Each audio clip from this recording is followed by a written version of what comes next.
Hello guys, today हम discussion करेंगे banking sector stock के बारे में। Okay, state bank of India, bank of Baroda and HDFC bank, ये तीनों के बारे में हम लोग डिस्कशन करेंगे और जानेंगे कि बेस्ट टाइम क्या है एंट्री लेने का और टारगेट कहाँ तक लेके चलना है और एग्जिट का क्या प्लान है। ओके, सबसे पहले स्टेट बैंक ऑफ इंडिया का क्विक डिसीजन लेंगे।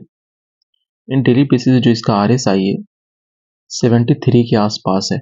मोमेंटम कंटिन्यूसली अपसाइड की तरफ बनाया हुआ था। ओके, यहाँ पे थोड़ा सा डीप किया, फिर यहाँ पे एक हैमर जो कैंडलस्टिक बना। Okay, most of the probability chance है इसको ब्रेकआउट कर दिया, जो इसका हायर हाई था 780 के आसपास, इसका हायर हाई था, इसको ब्रेकआउट कर दिया 784।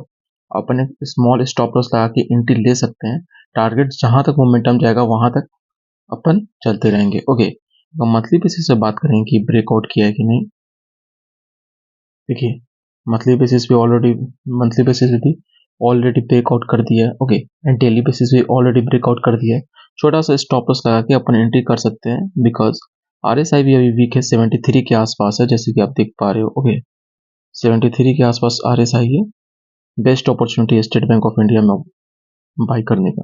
ओके, थोड़ा फंडामेंटल के बारे में अपन डिस्कशन करेंगे। वो देखिए, 1 मंथ का रिटर्न दिया है 20%। अब क्या चाहिए, जब जिस स्टॉक में मोमेंटम है अपन उसी को ना बाई करेंगे कि जितना जल्दी हो जाए कंपाउंडिंग, जितना जल्दी हो जाए उतना जल्दी कंपाउंडिंग वर्क करे मेरे कैपिटल पे। ओके, सब 1 मंथ का रिटर्न दिया 90% लो गया था 637, हाई गया 777 के आसपास। ओके, ईयरली बेसिस से बात करेंगे तो 40% का रिटर्न दिया है एक साल में। ओके, स्कोर कार्ड का बात करेंगे तो परफॉर्मेंस इसका एवरेज एवोल्यूशन हाई है, growth profitability high, entry point good है एंड रेड फ्लैग लो है। प्रोमोटर होल्डिंग के बारे में डिस्कशन करेंगे। जिसका टोटल प्रोमोटर होल्डिंग है 57% है।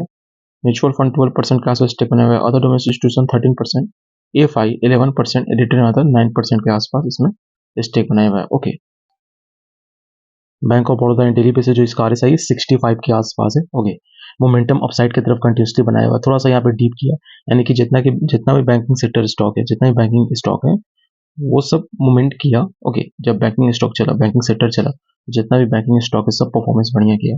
ओके, ऑलराइट, यहाँ पे भी मोमेंटम था, थोड़ा सा करेक्शन हुआ, जितना भी स्टॉक है सब यहाँ पे डीप किया होगा। SBI भी डीप किया, बैंक ऑफ बड़ौदा भी थोड़ा सा डाउन हुआ, तो यहाँ पे हैमर बन के ब्रेकआउट करने की कोशिश कर रहा है, जो कि प्राइस है 278। जैसे ब्रेकआउट करेगा अपन एंट्री लेंगे, छोटा सा स्टॉप लॉस लेंगे 270 का, एंड देन टारगेट लेके चलेंगे 300 से लेकर 350 तक। ओके, मंथली बेसिस पे देखेंगे कि अब तक का हायर हाई कहाँ पे है इसका। ओके, मंथली बेसिस पे देखना बहुत ही जरूरी हो जाता है। नहीं, कोई रेजिस्टेंस वर्क नहीं कर रहा है और पूरा हायर हाई स्टॉक है। ओके, मंथली बेसिस पे बात करेंगे तो कितना परसेंट रिटर्न जनरेट करके दिया है। अगर यहाँ पर से भी लेते हैं, जो इसका रेजिस्टेंस था मंथली बेसिस से ब्रेकआउट कर दिया, तभी तो मैं बोलता हूँ कि मोमेंटम इन्वेस्टर सिर्फ मोमेंटम कैच करने के लिए होता है। 24% का ऑलमोस्ट 3 मंथ, 2.5 मंथ में, या 1 जनवरी से, मतलब 2 मंथ के अंदर में 24% का रिटर्न दिया। इससे बढ़िया क्या हो सकता है bank of Baroda. Okay, target वही है, टारगेट अपन जब जहाँ तक मोमेंटम रहेगा वहां तक टारगेट लेके चलेंगे। एंट्री अभी कर सकते हैं, छोटा सा स्टॉप लॉस लेके देके एंट्री कर सकते हैं। 270 के स्टॉप लॉस देंगे, देन एंट्री करेंगे। जब तक मोमेंटम रहेगा अपन बने रहेंगे। ओके, मोमेंटम खत्म होगा तो दो प्राइस एक्शन के पीछे कॉन्सेंट्रेशन करता रहेगा, तो अपन समझ जाएंगे कि हाँ मोमेंटम खत्म हो गया। ओके, RSI ऑटोमेटिकली वीक होने लगता है। 1 मंथ का रिटर्न की बात करेंगे तो 6% दिया, लो किया था 242 एंड हाई किया है 280 के आसपास। ओके, ईयरली बेसिस पर अगर अपन बात करेंगे, साल का 61% का रिटर्न दिया है, और क्या चाहिए। लो 155 एंड हाई किया है 280 के आसपास। Promoter holding, total promoter holding 64%, mutual fund 9% के आसपास स्टेक बना हुआ है। अदर डोमेस्टिक इंस्टीट्यूशन 8%, एफआई 13% के आसपास, रिटेल अदर 8%। ओके, नेक्स्ट जो स्टॉक है HDFC बैंक।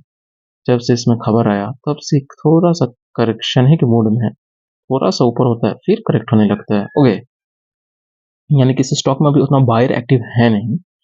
और इसका डेली बेसिस पर RSI की बात करेंगे अपन तो 50 के आसपास है RSI। ओके, अभी जो प्राइस एक्शन में जो फंसा हुआ है 1362 का इसका लोअर लो है। ओके, एंड हाई यहाँ पे जो फंसा हुआ है 1455 के आसपास का। मैं आप लोगों को बताना चाह रहा हूँ कि जो दो प्राइस एक्शन के बीच में कॉन्संट्रेशन फेज में है, यहाँ पे तो सपोर्ट बना के एक बार चांस दिया था, एक बार यहाँ पे, एक बार यहाँ पे, 2 बार चांस दिया कि हाँ ये मतलब अब ब्रेकआउट करेगा, बट यहाँ पे स्ट्रॉन्ग रेजिस्टेंस वर्क कर रहा है इस एरिया पे। ओके, 1500 के आसपास में जैसे ब्रेकआउट करेगा 1500, एक बेस्ट अपॉर्चुनिटी हम लोग को देखने को मिलेगा HDFC बैंक में। 1600 इजिली तक जाएगा, इजिली अचीव हो जाएगा। 1500 जैसे ब्रेकआउट करेगा 1600 अपना टारगेट इजिली अचीव हो जाएगा।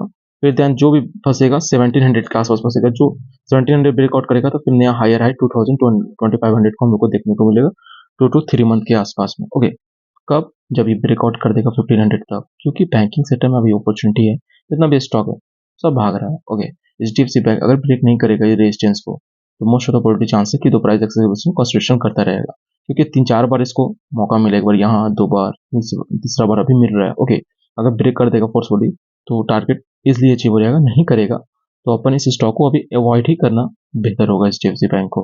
ओके, मंथली बेसिस पे देखें कि अपना हायर हाई कहाँ पे बनाया हुआ था। ओके, इसका जो हायर हाई था सारा गजपेल 1725 के आसपास इसका जो रेजिस्टेंस, स्ट्रॉन्ग रेजिस्टेंस वर्क कर रहा है।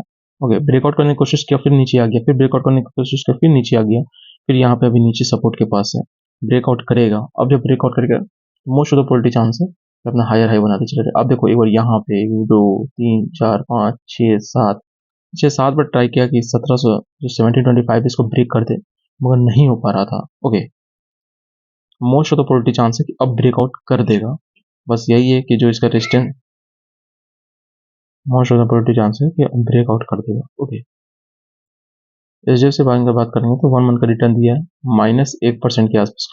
लो गया था 1363 एंड हाई किया 1464 के आसपास। ओके, अगर ईयरली बेसिस पे अपन बात करेंगे तो -12% है। लो गया था 1363 एंड हाई गया है 1757 के आसपास। ओके, साल में -12% का रिटर्न दिया। प्रोमोटर होल्डिंग की बात करेंगे तो 0 प्रोमोटर होल्डिंग है, म्यूचुअल फंड 20% के आसपास है, अदर डोमेस्टिक इंस्टीट्यूशन 12% के आसपास, A5 53 के आसपास है। यानी कि देखिए, जो फॉरेन इंस्टीट्यूशन है, जो बाहर की कंपनी जो इंडिया में निवेश करती है, उसको कितना भरोसा है HDFC बैंक पे, ये 53% का स्टेक लेके बैठी हुई है SBI बैंक का। जो भी शेयर SBI बैंक पब्लिश किया था मार्केट में, उसका 53% तो FI लेके बैठी हुई है, और जो म्यूचुअल फंड है 20% एंड रिटेल अदर 17% के आसपास। Okay, thank you so much for video देखने के लिए। चैनल को सपोर्ट के लिए लाइक से सब्सक्राइब कर दीजिए। Thank you so much.